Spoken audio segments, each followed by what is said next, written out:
Bismillahirrahmanirrahim. Alhamdulillahirabbil alamin.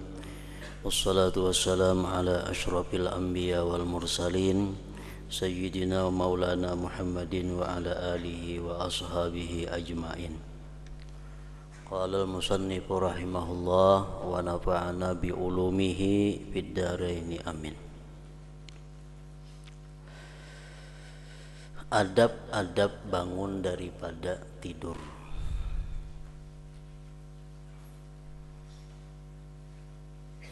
Adab-adab aturan-aturan agama bangun daripada guring. Perlu kita ketahui bahwa guring itu ada berbagai macam hukum terkandung di dalamnya. Ada guring itu hukumnya sunat, yaitu yang disebut dengan qailulah. Guring hukumnya berpahala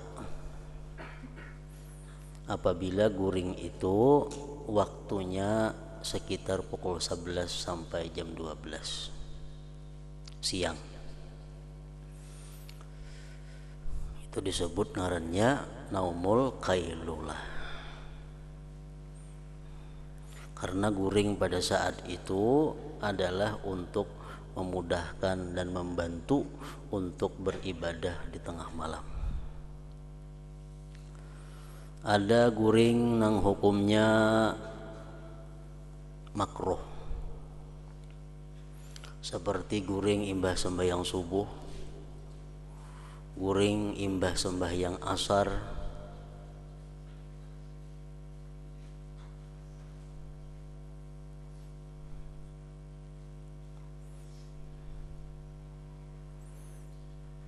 ada lagi sebagian ulama yang mengatakan guring antara maghrib isya.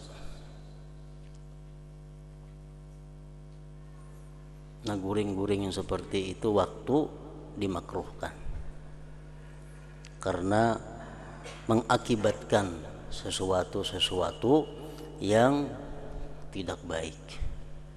Guring imbah asar itu mengakibatkan gangguan pada akal. Orang yang terbiasa guring imbah asar, imbah sembahyang asar, itu akalnya akan terganggu, akan cedera. Orang yang guring imbah sembahyang subuh, itu hidupnya akan menjadi fakir.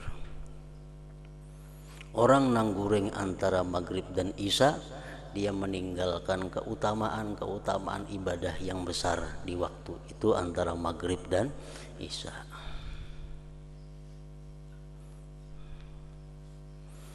Ada lagi guring hukumnya haram. Guring nang hukumnya haram itu adalah guring di waktu masuk sembahyang dan inya kada yakin bangun di dalam waktunya. Umpamanya jam 12:30 siang, beluman lagi zuhur inya gawi, belum lagi sembahyang zuhur inya guring, padahalnya kada yakin bangun sebelum asar. Bisa-bisa bangun kena pukul 3:30 atau pukul 4, maka zuhur belum digawinya. Nah, guring seperti ini adalah hukumnya haram.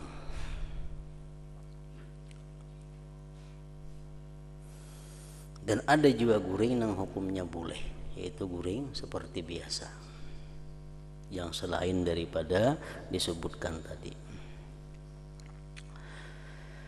Hendaklah engkau berusaha supaya dapat bangun dari tidur sebelum terbit fajar, sebelum azan subuh. Artinya berusaha bahwa bangun guring itu sebelum orang azan subuh. Dan hendaklah zikrullah yang mendahului segala sesuatu. Hendaklah begitu bangun guring, yang pertama diingat, yang pertama diucap adalah Allah Subhanahu wa ta'ala.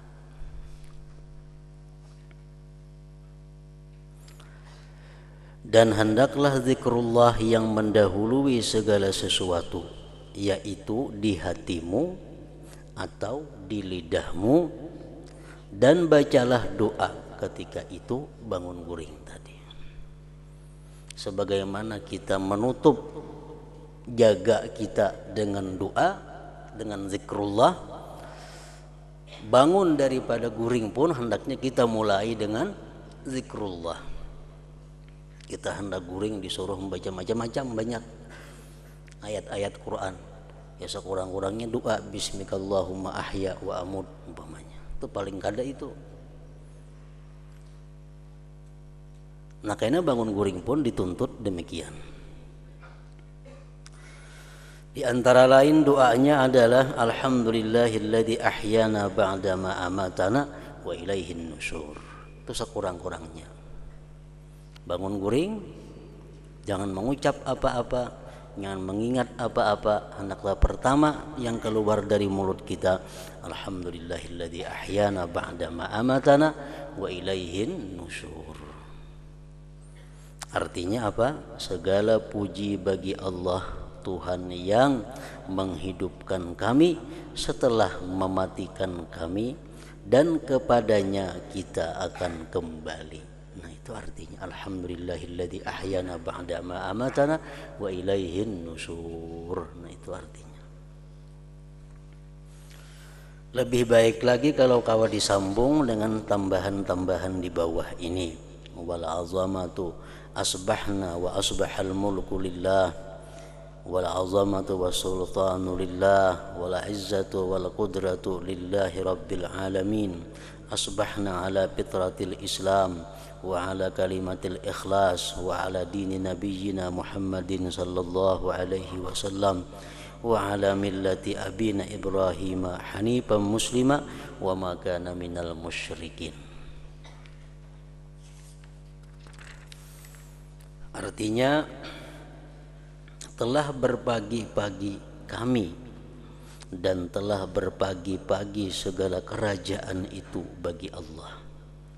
Segala keagungan dan kerajaan itu bagi Allah. Segala kemegahan dan segala kekuasaan hanya bagi Allah, Tuhan sekalian alam. Telah berpagi-pagi kami atas keadaan fitrah Islam dan kalimat ikhlas, dan di atas agama Nabi kami Muhammad sallallahu alaihi wasallam, dan atas millah agama Nabi Ibrahim alaihi salam, yang selalu dalam keadaan condong kepada Islam dan membenci agama yang lain. Dan bukanlah Nabi Ibrahim itu seorang yang musyrik. Allahumma inna nas'aluka an tab'athana fi hadzal yaumi ila kulli khair wa na'udzubika an najtariha fihi su'a aw najurruhu ila muslim.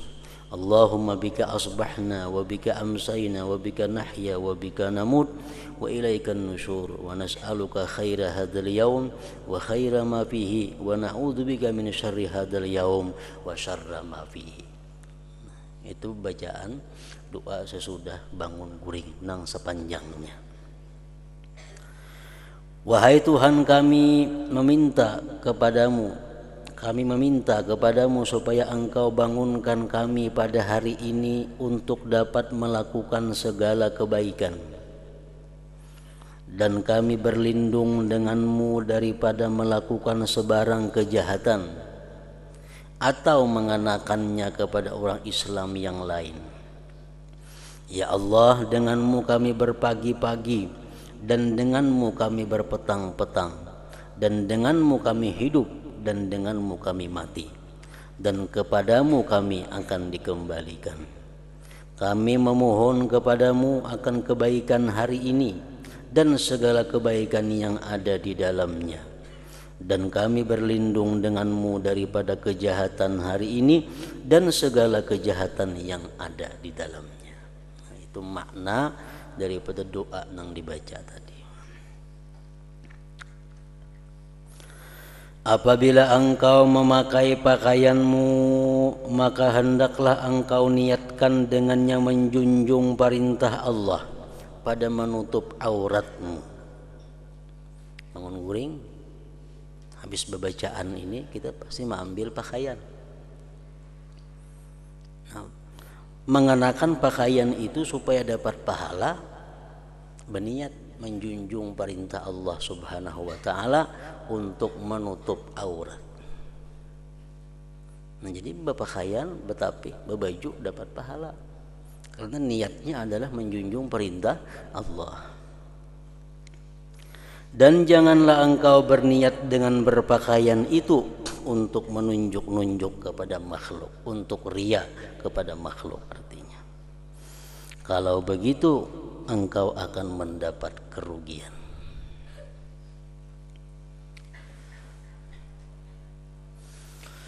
Yang kedua, adab-adab masuk ke dalam tandas atau WC.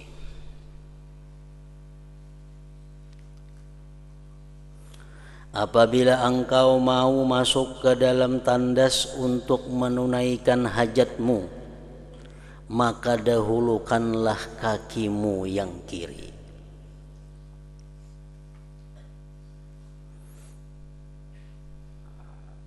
Sunat itu.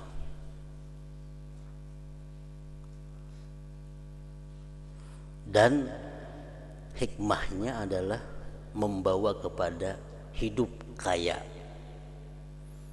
Orang yang terbiasa masuk jamban itu batis kiri berdahulu, itu hidupnya kada akan sengsara.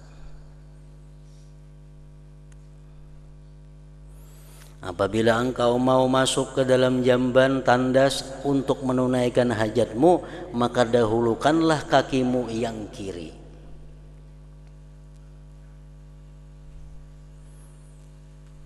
Seperti itu juga kita disuruh masuk ke tempat-tempat yang kebanyakannya di situ mengandung kemaksiatan, seperti pasar, toko, mall. Nah, betis kiri dulu masuk, berpahala itu.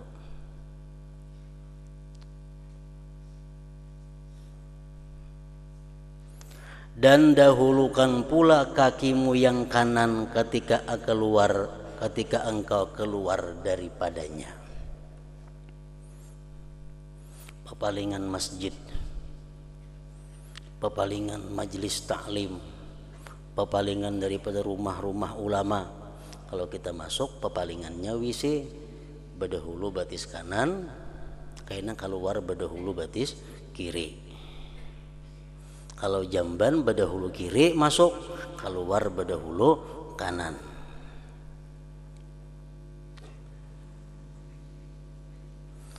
Dan janganlah engkau membawa sesuatu yang ada padanya tulisan nama Allah dan Rasul-Rasulnya. Masuk ke jamban jangan hendak membawa sesuatu nang ada tulisan agung Allah, atau nama-nama Allah yang 99, atau sifat Tuhan yang 20, atau nama-nama Nabi yang 201 itu, atau hukum-hukum syar'i atau hadis-hadis Rasulullah atau Al-Quran jangan dibawa ke dalam jamban. Hukumnya khilaf ulama, ada yang mengatakan makruh, ada yang mengatakan haram. Kecuali kada ada tempat meletakkan di luarnya. Kada ada tempat meletakkan di luar. Misalnya utas kita misalnya berharga, di situ ada tulisan Allah. Hendak ke jamban diandak di luar ini hilang. Nah, terpaksa dibawa masuk ke dalam jamban. Nah, itu kada apa-apa. Kalau kada ada alasan, bisa makruh hukumnya, bisa haram.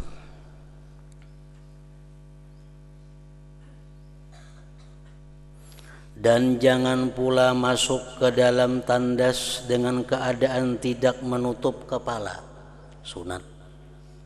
Di dalam WC disediakan kupiah khusus WC.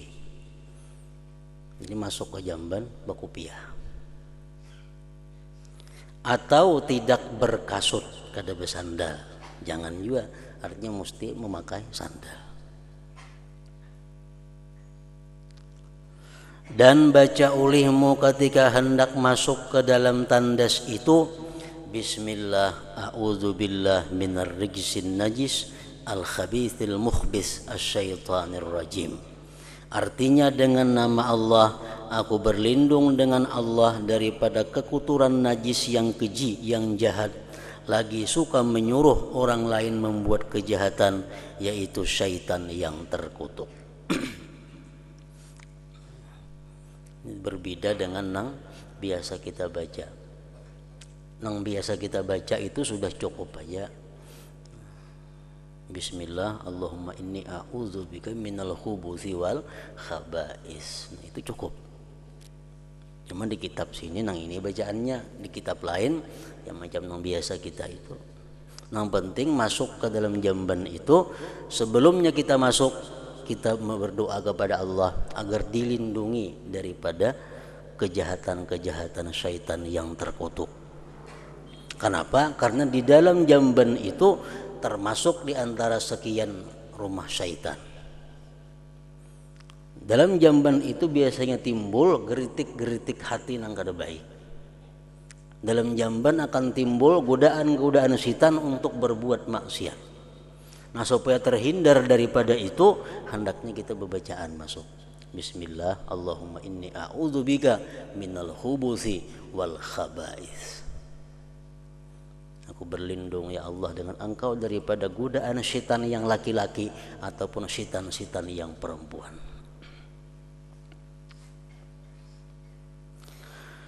Dan sesudah engkau keluar daripada tandas, hendaklah engkau baca. Jangan di dalam jamban bacaan itu. Di dalam jamban karena hukumnya ada makruh, mungkin ada haram. Itu khilaf lagi ulama. Sudah keluar daripada jamban, baca ghufranaka. Alhamdulillah alladzi azhaba anni ma yu'dhini wa abqa alayya ma yanfa'uni. Artinya, ya Allah, berikan keampunan kepadaku. Segala puji bagi Allah yang menghilangkan daripadaku barang yang menyakiti aku dan mengekalkan di dalam badanku barang yang memberi manfaat akan daku.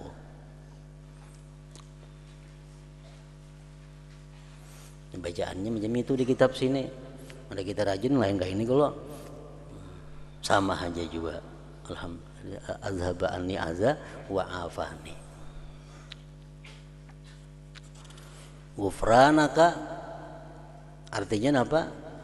Ghufranaka, aku minta ampun kepada Engkau ya Allah. Fi'ilnya dibuang. As'aluka ghufranaka, aku minta kepada Engkau ampunan Engkau. Karena apa kita minta ampun? Kalau di jamban maka minta ampun, kenapa?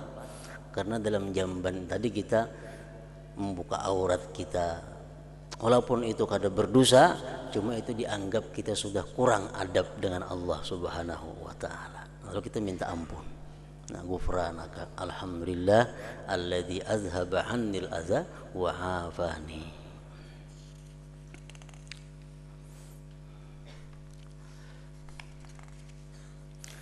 Dan sebaiknya hendaklah engkau siapkan segala yang engkau perlukan untuk beristinja itu sebelum engkau qadha hajat.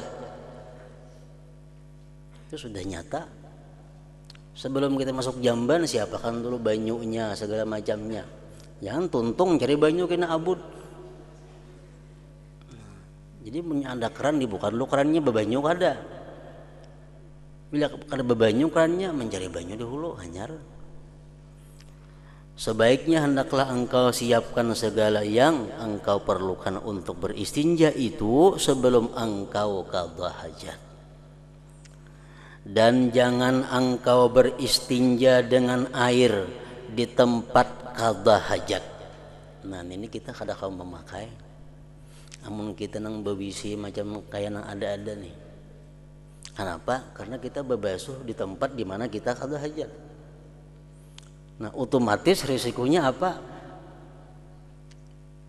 Tuntung qadha hajat kita mesti basuh separuh awak kaina. Kenapa? Karena jelas sudah ada percikan-percikan najis nang tabulik ke tubuh kita.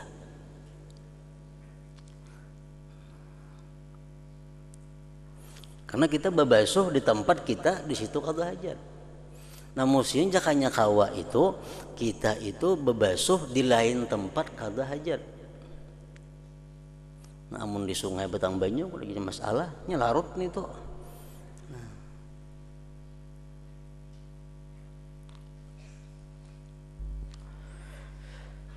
Nah jadi amun WC macam kita ini, tuntung kita qada hajat, kita kada wani kada babasuh karena kada aman daripada percikan najis. Dan hendaklah engkau beristibra, melawaskan daripada air kencing dengan cara engkau berdihim-dihim dan melalukan jari di bawah kemaluanmu 3 kali supaya bujur-bujur tiis.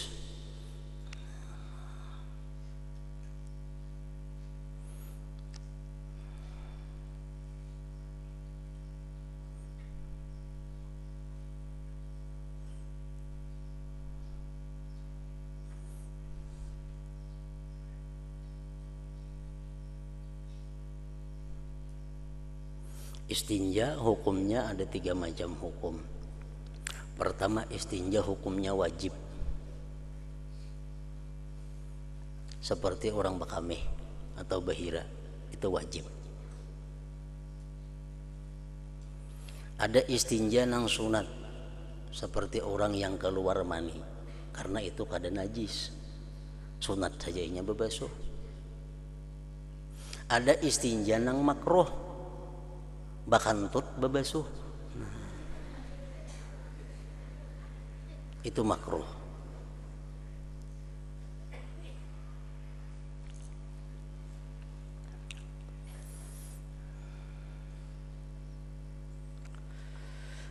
Dan jika engkau mau beristinja sedangkan engkau berada di tengah padang, maka hendaklah engkau mencari tempat yang jauh daripada pandangan orang ramai supaya tidak tercium baunya dan tidak didengar bunyinya. Dan hendaklah engkau menghadap kepada sesuatu yang dapat engkau jadikan dinding di hadapanmu. Dan janganlah engkau membuka auratmu sebelum engkau sampai ke tempat duduk. Dan jangan engkau menghadap ke arah kiblat matahari dan bulan. Dan janganlah pula engkau membelakangkan yang demikian itu. Dan janganlah engkau qada hajat di dalam air yang tenang. Macam di kolam tuh, bakamis itu kada boleh. Walaupun banyunya lebih pada 2 kulah, kecuali banyunya itu melaut macam danau baruh bahino tuh, ada banyu kada mengalir kalau situ baruh ngarannya bakamis itu kada apa karena banyunya saling banyakan. Mun di kolam kita sini kada boleh, walaupun lebih 2 kulah cuma halus masih belum melaut ngarannya itu. Amun banyunya nang kurang 2 kulah haram dikamihi. Kenapa? Membuat banyu menjadi najis.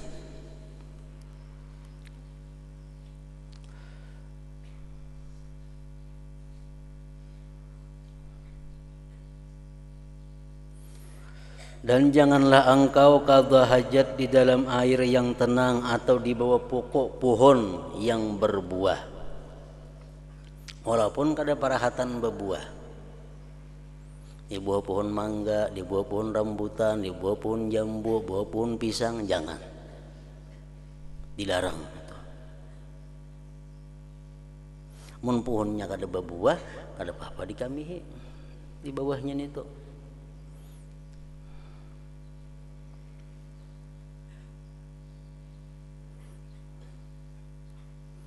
Dan jangan pula di dalam lubang. Biasa di padang pasir atau di tanah-tanah hutan tuh ada lubang-lubang di tanah. Itu merupakan rumahnya syaitan, jin. Jangan dikamihi situ. Itu bisa membahayakan kepada kita nang bakami. Dan jauhilah daripada kencing di tanah yang keras atau di tempat yang bertiup angin, karena ditakuti akan terkena percikannya.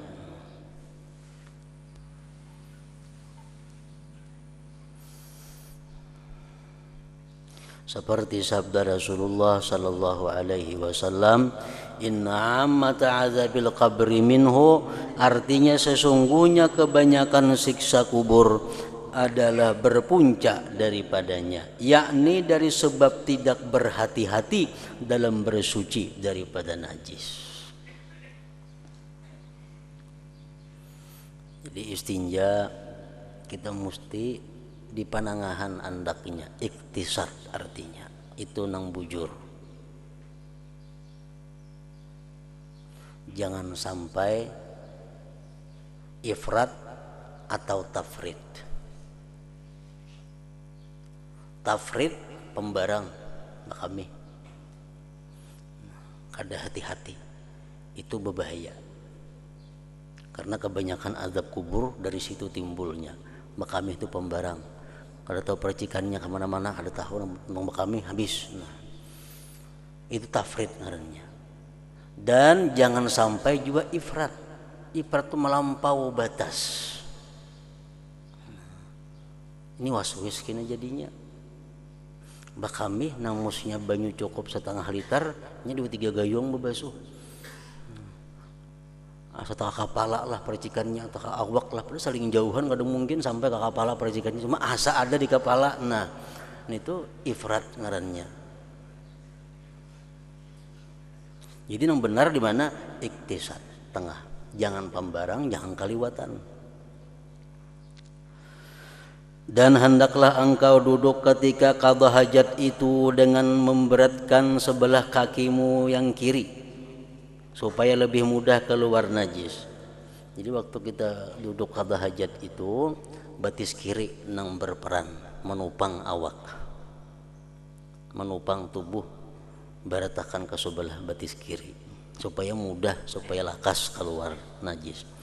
Dan janganlah engkau kencing di dalam keadaan berdiri kecuali ketika darurat. Dan himpunkanlah di dalam istinja itu antara menggunakan batu, boleh diganti dengan kertas tisu, dan air. Ini kelakuan yang dipraktikkan oleh ahli Kuba, penduduk Kuba di Madinah. Penduduk Kuba tuh kalau qada hajatnya istinja lawan batu, hanya lawan banyu. Dipuji oleh Allah Subhanahu wa taala dalam Al-Qur'an. Dipuji oleh Allah. Lawan batu dulu istinja, hanya lawan banyu. Dan jikalau engkau hanya mau menggunakan salah satu di antara dua perkara ini, batu atau banyu, maka hendaklah engkau memilih untuk menggunakan air, karena itu lebih afdal. Dan apabila engkau mau menggunakan batu saja, maka carilah 3 biji batu yang suci, yang dapat menyerapkan, menyuci dan mengeringkan najis. Maka engkau sapu dengan batu itu akan tempat keluar najis, sekira-kira tidak menyebabkan najis itu merebak ke tempat lain. Dan begitu pula hendaklah engkau sapu kemaluanmu dengan 3 kali sapu dengan sebiji batu. Artinya kalau batunya ganal, cukup sebiji batu 3 buncung. Kalau batunya halus-halus 3 biji maka batunya. Dan jikalau belum hasil bersih dengan 3 biji batu, maka hendaklah engkau sempurnakan istinjamu dengan 5 biji batu atau 7 biji, sehingga jadi suci tempat keluar najis itu. Dan bilangan batu itu disunatkan ganjil. 3 kada bersih, 4 bersih, tambahi sebiji lagi, supaya ganjil bilangannya. Dan menyucikan tempat keluar najis itu hukumnya wajib. Dan janganlah engkau beristinja dengan tangan kanan, makruh. Tangan kanan untuk perkara-perkara yang mulia. Dan hendaklah engkau membaca doa setelah selesai istinja ini dengan katamu, Allahumma tahhir qalbi minan nifaq wa hassin farji minal fawahish. Nah ini doa ini pun dibaca sesudah keluar WC, berdahulu pada doa nang tadi. Nah jadi begitu tuntung kita qadha hajat di dalam jamban, kita keluar baca doa Allahumma tahhir qalbi minan nifaq wa hassin farji minal fawahish ghufranaka alhamdulillah alladzi azhaba annil ahza wa afani. Artinya apa? Ya Allah, sucikanlah hatiku daripada sifat munafik dan peliharakanlah kemaluanku daripada kejahatan seperti zina. Dan hendaklah engkau menggusukkan tanganmu dengan tanah. Dahulu kan ada apa-apa di zaman Rasulullah itu, tuntung bahira, tuntung bekami, tuntung bebasuh, nah, tangan digisangakan gina ke tanah supaya kasat, supaya bersih. Nah, imbah digisangakan jangan dicium tangan.